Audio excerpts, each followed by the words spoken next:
Anda tahu kan, kita ini sebagai manusia modern kayaknya tuh terobsesi banget sama metrik, sama angka-angka gitu.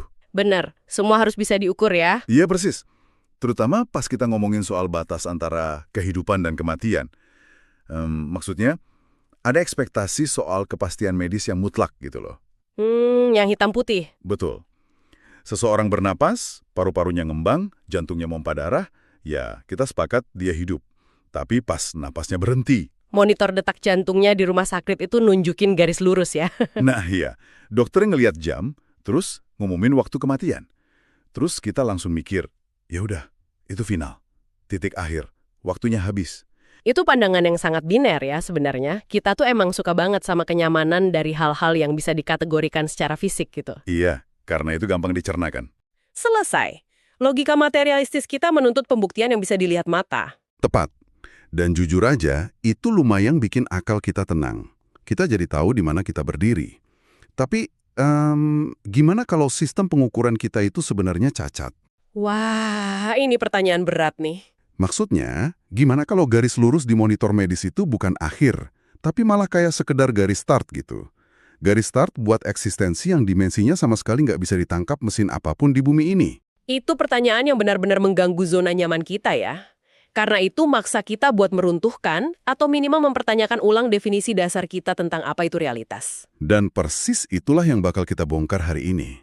Halo sahabat Takwa, selamat datang kembali di season 2 pengkajian tafsir ini. Alhamdulillah kita bisa kumpul lagi ya. Iya, dan kita sekarang ada di episode ke-12 loh, dalam mengkaji Juz 2 versi dialog. Bersama saya dan rekan ahli saya di sini, kita bakal terus ngadirin ruang diskusi yang segar. Benar. Tentunya sesuai dengan semangat kita, Takwa Talks with AI. When Takwa talks to technology, obrolan ringan menambah ketakwaan. Wah, luar biasa. Dan sebelum kita melangkah lebih jauh, ini penting banget untuk kami sampaikan ya. Seluruh pengkajian tafsir yang mendalam ini tuh berada di bawah pengawasan dan bimbingan Ustadz Ahmad Alifian, BA, LC, MA. Nah, itu poin yang sangat penting. Iya, jadi sahabat takwa nggak perlu khawatir. Diskusi teologis kita hari ini, sekritis apapun nanti kita bedah, tetap berakar kuat pada referensi kitab-kitab para ulama yang otoritatif dan diakui. Betul sekali. Oke.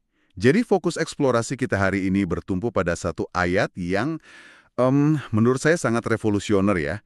Surah Al-Baqarah ayat 154. Ayat yang sangat luar biasa. Ayat yang secara fundamental itu nantang kita untuk mendefinisikan ulang makna kematian, terutama kematian dalam memperjuangkan kebenaran. Betul, itu konteksnya spesifik ya. Iya. Jadi bagi sahabat takwa yang mungkin lagi dengerin ini di tengah kemacetan atau yang lagi ngerasa lelah karena pengorbanan Anda kayaknya nggak membuahkan hasil secara duniawi, mari kita berhenti sejenak. Kita refleksi dulu. Pernah nggak sih Anda ngerasa berbuat baik itu malah merugikan? Nah, ayat ini mungkin bakal sepenuhnya membalikkan cara Anda ngelihat apa yang hilang dan apa yang abadi. Bener banget. Dan untuk benar-benar ngerasain bobot dari ayat 154 ini, Ya. kita nggak bisa ngelihat dia sendirian. Maksudnya harus disambungin gitu ya? Iya, kita harus lihat munasabahnya. Atau benang merah logisnya dengan ayat persis sebelumnya, yaitu ayat 153. Oh iya, ayat 153 itu kan tentang sabar dan sholat ya? Persis. Di ayat itu Allah Subhanahu wa Ta'ala manggil orang-orang yang beriman untuk nyari pertolongan lewat sabar dan sholat. Terus ayat itu ditutup sama jaminan yang sangat menenangkan. Sesungguhnya Allah berserta orang-orang yang sabar. Nah, tunggu sebentar. Disitulah letak kebingungan saya. Dan mungkin banyak orang juga bingung. Ayat 153 itu kan kerasa kayak selimut yang hangat ya. Sabar, sholat, Allah akan bersamamu. Kedengarannya damai banget. Sangat damai. Tapi tiba-tiba transisinya tajam. Iya kan? Tiba-tiba di ayat 154, Allah langsung ngebahas tentang orang-orang yang terbunuh di jalannya. Ini tuh kayak anomali gitu loh. Gimana tuh anomalinya? Ya logikanya, kalau Allah bersama orang yang sabar, bukankah perlindungan Allah itu otomatis ngejauhin mereka dari mara bahaya? Apalagi sampai terbunuh tragis di medan perang? Itu pertanyaan yang benar-benar kritis. Kenapa ada lompatan dari kedamaian spiritual ke kematian fisik? Nah, Imam Al-Bikai dan juga penjelasan dalam tafsir Ar-Razi itu ngasih jawaban yang luar biasa tentang munasabah ini. Apa kata mereka? Kesabaran dalam Islam itu bukan berarti sikap pasrah, duduk diam, dan ngehindarin konflik. Nggak gitu. Oh, bukan sekedar nerima nasib ya? Bukan, kesabaran tingkat tertinggi itu justru adalah konsistensi dalam menegakkan kebenaran. Dan menegakkan agama atau prinsip kebenaran di dunia yang penuh tantangan ini sangat butuh perjuangan keras. Yang puncaknya itu disebut jihad tadi ya? Betul sekali, jihad. Berarti Anda mau bilang kalau terbunuh itu bukan tanda kegagalan dari kesabaran yang disebut di ayat sebelumnya? Sama sekali bukan. Keterkaitan kedua ayat ini justru pengen menghancurkan asumsi orang-orang yang mikir kalau Allah bersamamu, kamu nggak bakal terluka. Wah, itu tambaran keras buat logika instan kita. Iya kan? Perjuangan pertahanin iman itu sangat mungkin berujung pada hilangnya harta, kenyamanan, atau bahkan nyawa. Allah Subhanahu wa Ta'ala nyandingin ayat tentang gugur di jalannya persis setelah ayat kesabaran buat ngegesin satu hal. Apa tuh? Luka fisik atau kematian di medan juang itu bukan bukti kalau Allah ninggalin mereka. Malah sebaliknya, gugurnya mereka itu manifestasi atau buah paling manis dari kesabaran mereka sendiri. Wow, berarti ini benar-benar nuntut perubahan kerangka berpikir yang masif ya. Kalau boleh saya bikin analogi nih, ini tuh kayak kita ngelihat seorang atlet olimpiade gitu. Oke, gimana analoginya? Sholat dan sabar di ayat 153 itu kayak fase persiapannya. Latihan subuh yang nyiksa, diet ketat, disiplin mental. Terus pas atlet ini bertanding, dan dia cedera parah, ototnya robek karena maksa batas fisiknya. Kita kan nggak mungkin bilang latihannya sia-sia kan? Nah, persis. Kita nggak bilang dia gagal. Rasa sakit di arena itu justru bukti dedikasinya yang ujung-ujungnya nganterin dia ke medali emas. Analogi medali emas itu sangat relevan, karena rasa sakit yang mereka alami di dunia fisik ini sebenarnya ya semacam transaksi aja. Transaksi buat dapat panggung kemenangan yang jauh lebih besar. Oke. Secara teori filosofis itu masuk akal banget, tapi mari kita tarik ini ke realitas sejarahnya ya. Manusia kan tetap manusia. Betul, punya rasa duka. Kapan sih sebenarnya ayat ini diturunkan? Dan gimana respons psikologis masyarakat muslim awal pas mereka harus nguburin teman dan keluarga mereka? Pasti ada duka yang luar biasa dong. Tentu saja, dan disinilah kita harus paham konteks sejarahnya atau asbabun nuzulnya. Menurut catatan dalam tafsir Al-Baghawi dan tafsir Ar-Razi, ayat ini turun dengan latar belakang pasca Perang Badar. Wow, perang eksistensial pertama umat Islam ya? Benar, di pertempuran itu ada 14 sahabat yang gugur. Rinciannya tuh, 6 orang dari kaum muhajirin, yaitu mereka yang hijrah dari Mekah dan udah ninggalin semua harta mereka. Dan sisanya dari Ansor. Betul, 8 orang dari kaum Ansor, penduduk Madinah yang nampung mereka. Salah satu tokoh besar yang gugur waktu itu adalah Ubaidah bin Al-Harith. 14 nyawa. Bagi komunitas muslim awal yang jumlahnya masih dikit banget, kehilangan 14 pilar itu pasti memicu gelombang duka yang masif ya.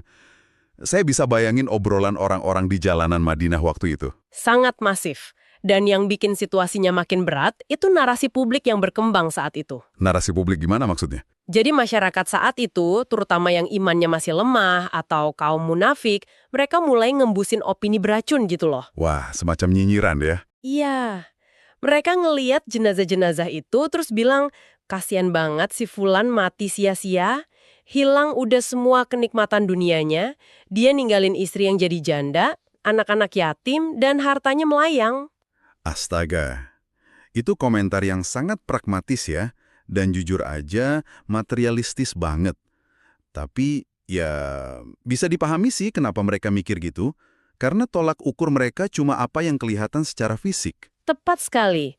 Mereka tuh ibarat pakai kalkulator materialisme buat ngitung transaksi spiritual, kan nggak nyambung. Nggak bakal ketemu hasilnya. Nah, di tengah opini publik yang sangat melemahkan mental itu, Allah Subhanahu wa Ta'ala langsung intervensi lewat surah Al-Baqarah ayat 154 ini. Intervensi yang sangat tegas pasti. Banget. Allah ngeluarin larangan keras. Jangan pernah kalian bilang kalau orang-orang yang terbunuh di jalan Allah itu mati atau amwat. Dilarang nyebut mati ya. Iya, Allah negesin bal ahyaun. Bahkan mereka itu hidup. Larangan buat nyebut mati.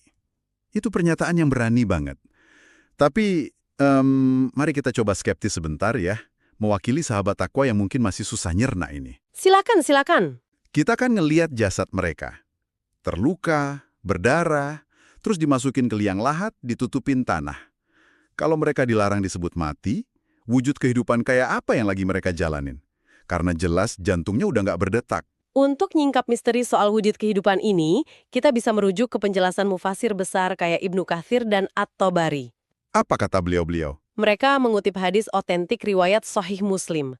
Hadis ini nyeritain sabda Nabi Muhammad SAW tentang perjalanan roh para syuhada.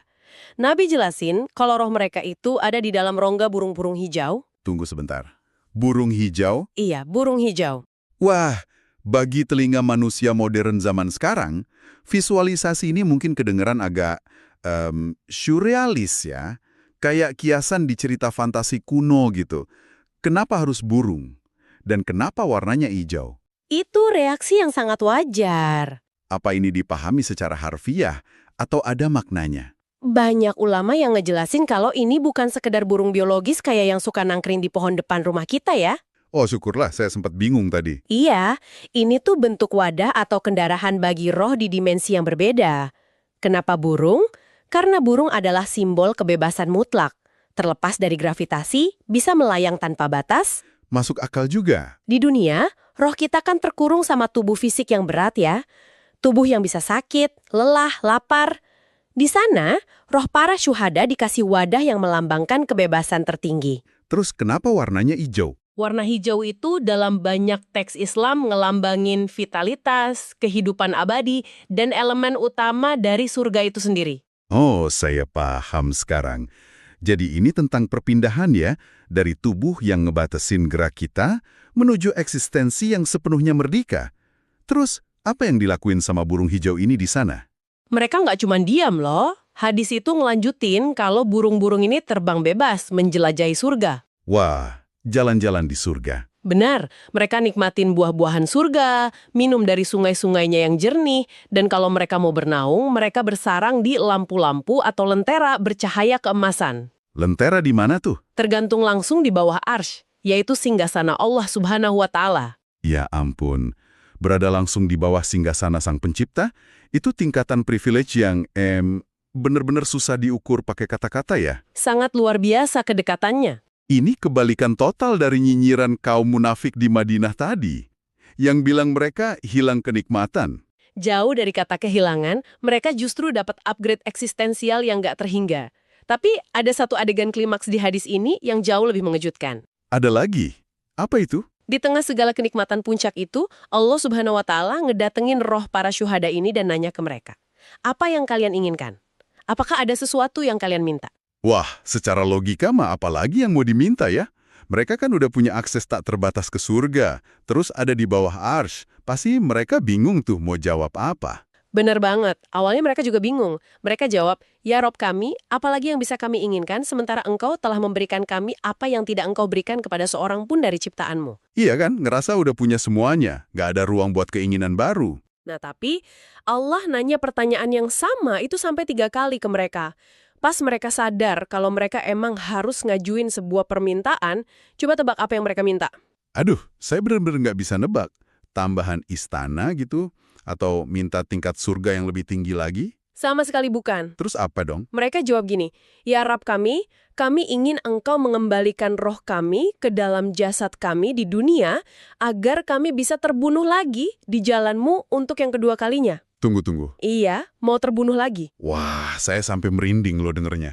Tapi di saat yang sama, ini sangat paradoksal nih. Paradoksal gimana tuh? Kenapa seseorang yang udah terbebas dari penderitaan fisik, yang lagi nikmatin privilege tertinggi di surga, justru mohon-mohon buat dikembalin ke bumi yang penuh penderitaan? Cuma buat ngerasain sabetan pedang yang ngerobek daging mereka lagi. Aneh kan kedengerannya? Sangat. Bukannya insting dasar manusia itu ngehindarin rasa sakit? Nah justru disitulah letak rahasia besarnya. Kenapa mereka mau menderita lagi?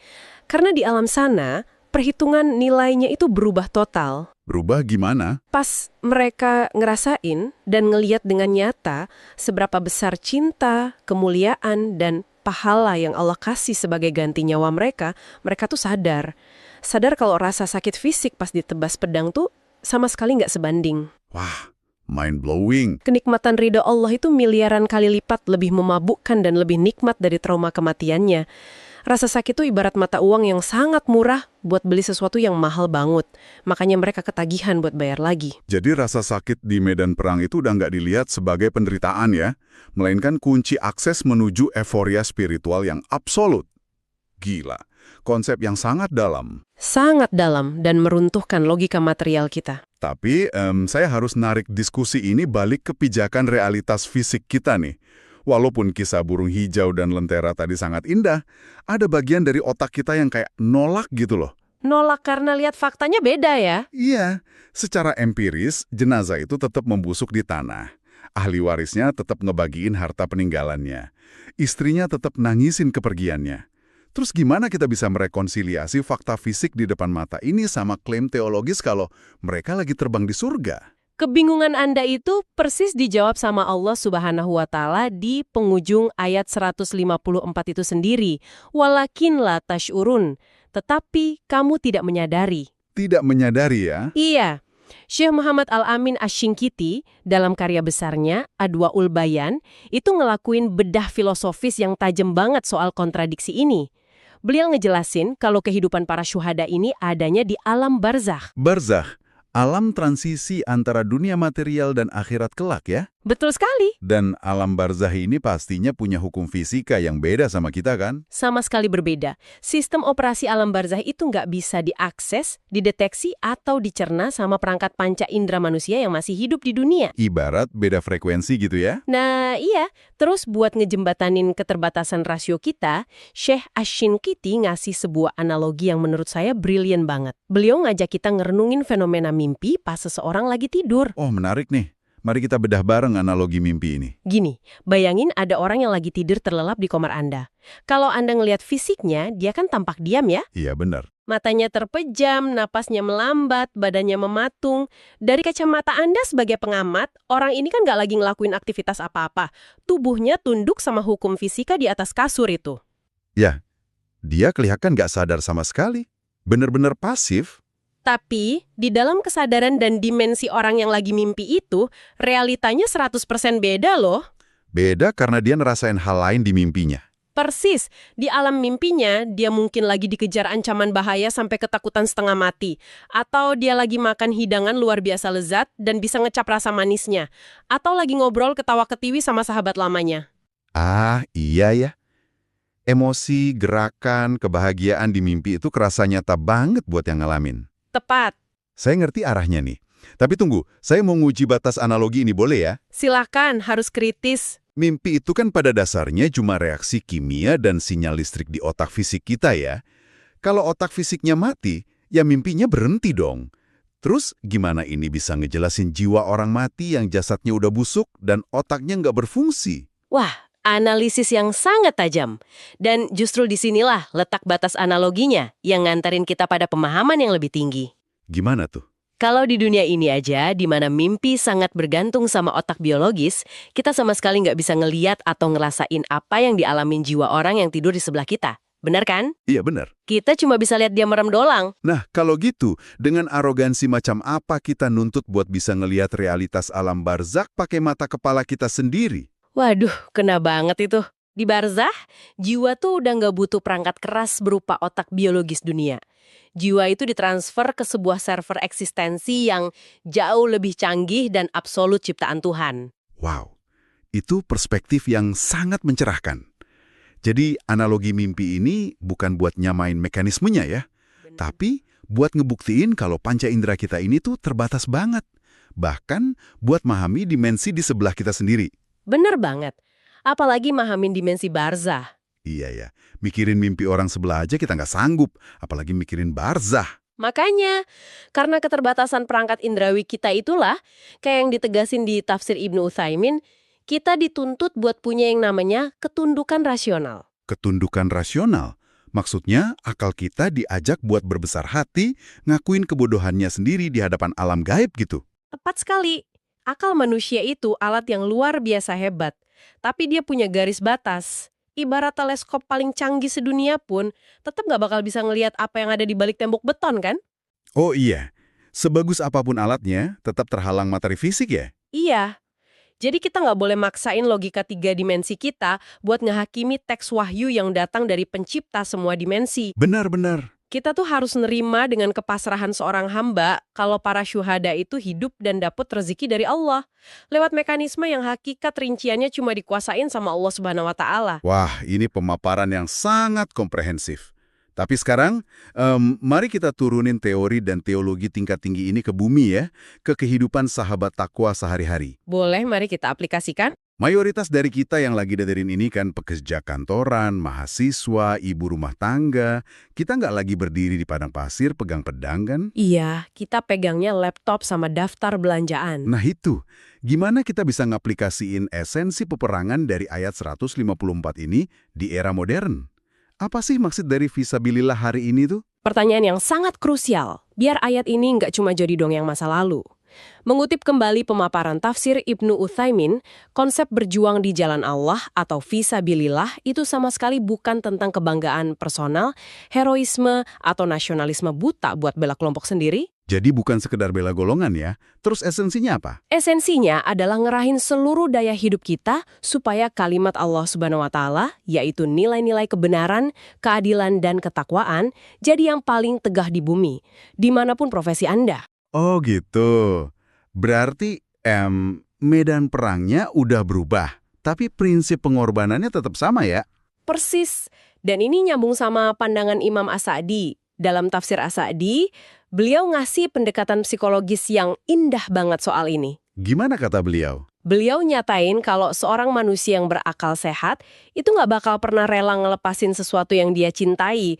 Entah itu waktu santainya, hartanya, reputasinya, apalagi nyawanya. Kecuali kalau ditukar sama sesuatu yang jauh lebih dia cintai. Tepat 100%. Ah, saya ngerti sekarang. Para syuhada di Badar rela kehilangan nyawa duniawi karena mereka lebih mencintai ridha Allah daripada detak jantung mereka sendiri. Benar. Kalau kita proyeksikan ke hari ini, gugur di jalan Allah itu bisa dimaknai sebagai keberanian kita buat mematikan ego dan hawa nafsu kita demi ngebela prinsip kebenaran. Sebuah translasi yang sangat mantap untuk konteks modern. Mematikan ego. Kalau boleh saya ngasih contoh konkretnya ya, bayangin ada seorang manajer keuangan yang ditekan bosnya buat manipulasi laporan audit perusahaan. Wah, ini sering terjadi nih di dunia kerja. Nah, kalau dia nolak, dia tahu karirnya bahkan mati. Mungkin dipecat, diasingkan, hilang semua fasilitas mewahnya. Pas dia berani bilang enggak demi kejujuran agamanya, dia itu lagi ngorbanin kenyamanan dunianya. Betul, dia sedang syahid secara sosial dan karir. Atau contoh yang lebih dekat sama rumah deh. Ibu yang badannya capek banget, tapi nahan ngantuk di tengah malam buat bangun sholat tahajud, ngedoain masa depan anak-anaknya. Itu perjuangan luar biasa. Atau ayah yang nolak proyek gede karena tahu ada suap di dalamnya. Dia rela mobilnya disita, asalkan pulang bawa rezeki halal. Semua itu bentuk pertempuran, dan pengorbanannya sangat nyata loh. Iya kan? Dan di mata dunia, orang-orang idealis ini mungkin kelihatan kayak pihak yang kalah. Temen kerjanya bisa aja nyinyir. Rugi banget kamu terlalu idealis, gajimu nggak naik-naik. Secara material kayak bawa kerugian gitu. Tapi Al-Baqarah ayat 154 datang buat berteriak ke mereka. Jangan katakan pengorbanan itu mati atau sia-sia. Merinding saya. Integritas yang Anda pertahanin itu hidup di sisi Allah, dicatat dengan tinta emas, dan pahalanya bakal ngalir terus ngelampauin usia biologis Anda sendiri. Ya ampun, kesimpulannya menggetarkan. Jadi kematian ego, hilang materi, atau rasa capek fisik di jalan kebenaran, itu bukan lubang kerugian ya. Dunia ini terlalu fana buat dijadiin standar sukses mutlak. Bener. Pengorbanan di jalan Allah itu semacam portal dimensi, gerbang yang bawa kita menuju eksistensi yang jauh lebih mewah, di mana Allah Subhanahu wa Ta'ala sendiri yang menjamin rezekinya langsung. Dan itu benar-benar ngubah paradigma kita pas ngerasa capek berbuat baik. Kalau pakai kacamata barzah, kelelahan kita hari ini adalah investasi abadi ya. Sebagai penutup nih, kalau kita tarik semua narasi luar biasa ini jadi satu kesimpulan besar, ada sebuah ironi tajam yang patut banget jadi renungan buat kita semua. Boleh silakan dibagi renungannya. Coba sahabat takwa resapi ini ya. Para syuhada yang udah nembus alam barzah, yang sekarang lagi terbang bebas sebagai burung hijau bercahaya di bawah arsy, yang lagi nikmatin segala kemewahan surga. Yang udah dapat segalanya ya. Iya, satu-satunya penyesalan mereka, hal yang bikin mereka pengen balik ke dunia, adalah kerinduan untuk menderita lagi, berdarah lagi, dan berkorban nyawa lagi demi cinta mereka kepada Tuhan. Mereka rela mati berkali-kali buat ridho Allah. Menginginkan penderitaan karena cinta. Itu dalam banget sih. Sementara kita yang masih dikasih nafas gratis ini, badan masih sehat, bugar, kita tuh sering banget cari alasan buat menghindar dari ketidaknyamanan beribadah sekecil apapun. Waduh, langsung pertohok saya. Kita ngeluh capek pas disuruh ke masjid. Kita mendadak ngerasa miskin pas ada ajakan sedekah. Kita ciut nyali buat bela kebenaran cuma gara-gara takut nggak disukain circle pergaulan. Para syuhada itu berebut mau menderita, sementara kita lari ketakutan dari tantangan kecil. Itu bener-bener pukulan telak buat ego kita. Nyadarin betapa kerdilnya keluhan-keluhan harian kita. Makanya, pertanyaan provokatif yang harus kita jawab hari ini adalah, kalau para syuhada aja rela ngorbanin nyawa berkali-kali buat Sang Pencipta, udahkah kita benar-benar mendedikasikan hidup kita ini buat Dia? Sebuah pertanyaan yang sangat menohok. Apakah detak jantung kita hari ini bergerak untuk sesuatu yang abadi? Atau cuma sekedar berdetak buat ngelayani nafsu fana dunia aja? Nggak ada kata-kata tambahan yang bisa nyamain kekuatan pertanyaan itu sih menurut saya.